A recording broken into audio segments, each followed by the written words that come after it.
여러분 안녕하십니까? 백만개의 한승우입니다. 이번 주 이제 시작을 했습니다. 오늘 월요일 시장 끝났는데요. 오늘 시장도 개인 투자가들이 상당히 선전을 해서 아주 잘 맞췄습니다. 물론 이제 지금 시장의 특징상 코스피는 잘 끌리지가 않아요. 그러니까 이제 상당히 많은 부분이 코스닥 쪽에 신경을 쓰고 있고, 또 코스닥은 상대적으로 반응도 빨리빨리 잘 하고 있고, 그래서 오늘은 역시 코스닥 쪽이 0.4% 정도 상승하는 쪽에서 장을 마감했고, 오히려 코스피는 0.54% 좀 뒤로 후퇴하는 그런 모습을 보여줬는데, 재미난 건 외국인들은 그렇게 많이 팔지는 않았어요. 평소에 비하면. 근데 오늘은 그 개인 투자가들이 코스피와 코스닥 양시장 합쳐서 거의 6,500억 이상 샀습니다. 대단하죠? 네. 오늘 또 특징을 보면 선물은 외국인들이 좀 매수 쪽으로, 반면에 이제 외국인만큼 개인이 이제 5천억 이상 좀 선물해서 파는 이런 모습을 보여줬습니다. 그래서 이제 지난 주말을 넘기면서 우리가 생각을 했죠. 지난 주말에 발표됐던 미 실업률에 대해서 미국 시장이 그 정도는 다 예견했던 거 아니냐, 이렇게 쉽게 처리를 해보는 바람에 우리 시장도 그렇게 큰 부침이나 크게 낮게 좀 저점에서 출발하리라고는 생각을 안 했습니다. 그래서 이제 요즘 상태의 시장에서 우리 일반 투자가들, 특히 초보 말하는 개미 투자가들이 많이 갖는 요즘의 생각이 어떤 거냐면 상대적 박탈감이에요. 왜냐하면 언론에서 V자 반등을 했네, 누구는 어떻게 해서 이 짧은 기간 동안 얼마 먹었네, 이런 얘기 많이 쓰잖아요.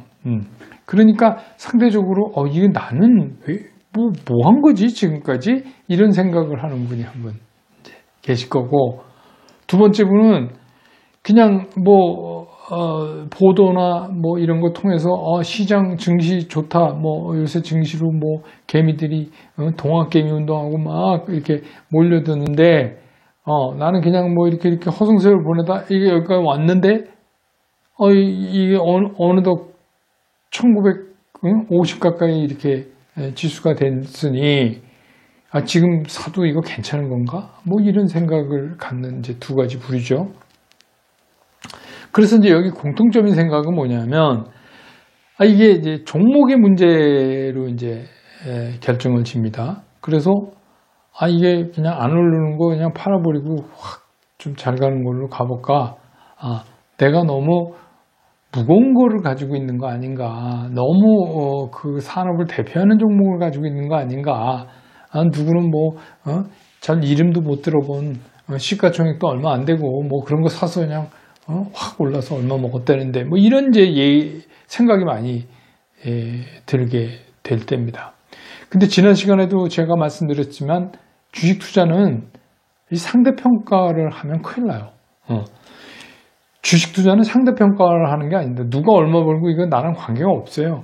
내가 주식 투자에서 연간 얼마를 버느냐, 이게 굉장히 중요한 거예요. 그래서 제가 이제 주말에 좀 시간을 내서 개미 투자가 이런 시황과 관련된 거 말고 개미 투자자들이 성공할 수 있는, 개미 투자자들이 쉽게 시장을 이해하고 너무 스트레스 안 받고 하루에 이거 모바일 폰 들고선 주가 확인하는 거 적어도 10번 정도를 줄이면서 그냥 편하게 투자할 수 있는 그런 방법에 대해서 그런 영상물을 따로 좀 만들어서 제가 올려놓겠습니다. 그래서 지금은 이제 이런 거예요. 그동안 나올 수 있는 악재는 다 나왔어요. 그리고 호재도 다 나왔어요. 호재도. 근데 이 악재와 호재가 전혀 다른 성격이 아니라 서로 물려있는 그런 시장이에요. 그래서 악재는 여러분 아시지만 그동안 수없이 많은 애널리스트들이 주로 이제 수치를 가지고 얘기하고, 그래서 이거 문제 있다 얘기하는데, 시장은 계속 그렇지 않다고 반응을 하는 거예요. 그 이유 중에 가장 큰 것이 유동성이에요. 유동성인데 시장은 이렇게 얘기하는 거예요. 그래, 그거 다 알아. 그래서 1, 4분기, 2, 4분기 어차피 뭐 이렇게 됐으니까 포기한다. 그렇지만 3, 4분기, 4, 4분기가 우리가 생각하는 것보다 좋은 쪽으로 나오면 그러면 시장은 다시 살아나는 거 아니냐. 연준이 이렇게 나서서 모든 거를 다 해결해, 자금 문제를 해결해 준다고 그랬으니까 이런 믿는 구석이 있는 거예요. 그러니까 동일한 재료가 우리가 이제 술병에 술이 반 있으면 이게 비건론자는 벌써 반이나 마셨네 이렇게 생각하는 거고, 낙관론자는 아직도 술이 반이 남아있다 이렇게 생각하잖아요. 그런 거 보면 여러분 아시죠? 신에게는 아직도 12척의 배가 있습니다. 이순신 장군께서도 아마 상당히 낙관론자 아니셨나 그런 생각이 들어요. 그래서 어쨌든 주시장은 낙관론자들이 만들어낸 작품이니까 주시장에서는 그런 것들을 다 거부한단 말이에요. 그렇게 되지 않는다. 그래, 그건 알겠는데 실제로 시장에서는 이거를 꿈으로 받아들인다. 그리고 코로나19 사태도 언젠가는 끝나지 않겠느냐. 그럼 끝나면 지금이 최악으로 보면 지금보다 나아질 것이다. 이런 거였어요. 이제 그 코로나 관련된 거. 근데 이제 두 번째 새로 이제 돌출된 게 뭐냐면 미중 무역이었어요. 이거는 트럼프 대통령이 약간 의도적으로 한 거죠. 그런데 이제 의도적인 거는 두 가지가 있어요. 실제로 이거를 시비를 걸고 중국을 압박을 하면 미국이 좋은 점이 반드시 있어요. 그러니까 그 1차 협의 때 2천억 불을 2년 동안 산다 그랬잖아요. 그러니까 그거를 진도에 맞춰서 사라 이거예요. 그거 왜 안 하느냐. 그러니까 실질적으로 중국이 미국 물건을 사가는 구매 효과도 나타나요. 두 번째는 뭐냐면 약간 정치적 전략으로 뭔가 공동 목표를 구체화시키는 작업을 한 겁니다. 그렇기 때문에 1차 협의를 중국이 잘 이행한다 해도 아주 작은 노이즈는 시장에서 계속 만들어낼 거예요. 그게 이제 트럼프 행정부 입장에서는 필요한 거니까 그거는 계속 나올 것이다. 그때 어떻게 보면 시장이 쉬어가는 빈미를 가질 수 있다. 이런 걸로. 그래서 오늘도 보지만 뭐 수출입 정향 관세청에서 발표했죠. 그러니까 그동안에 우리가 걱정했던 모든 것들을 다 그냥 스킵을 해버려요, 시장이. 그런 거 보면 시장이 상당히 강한 것이다. 그리고 그 누구도 확신 있게 얘기할 수 있는 게, 그럼 지금 이 시장이 이렇게 V자 반등해서 올라온 것만큼 지금 2차 폭락을 할 수 있느냐에는 점점 자신 있게 얘기하는 사람이 줄어들고 있는 거예요.